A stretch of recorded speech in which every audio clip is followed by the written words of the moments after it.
My arrest. I'm sure you all know that I was wrongfully arrested. I got caught up in it and I had zero evidence. There was nothing I had to do with the protest at all. Police entered my home.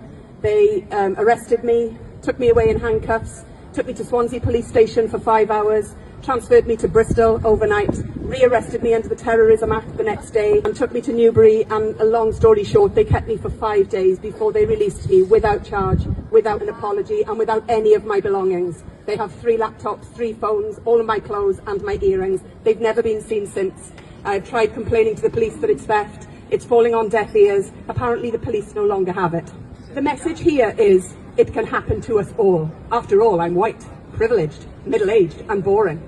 The Terrorism Act was designed for just that. I want to underline the pernicious use of the Terrorism Act. It's a shocking part of this story of the Filton 18. The state are throwing everything they can at the case, but the use of the Terrorism Act is particularly vile, and it's something we need to oppose. When the Terrorism Act was first introduced, it rang alarm bells, as it was way too broad, way too vague and totally open to abuse. It was first introduced in 2000 against the Irish, then got rapidly used against the Muslims, and in the last 2 decades there have been almost 1 new terrorism legislation per year introduced. So in fact it was meant to be an emergency power, which meant it should have been under review and potentially removed, as emergency powers usually are. But it became enshrined in law, and each new law added just removed more and more rights from people under the guise of terrorism. We are now seeing that abuse unfolding before our eyes. It was taken to the Supreme Court, who agreed it was too general and open to abuse, and that the British courts should do something about it.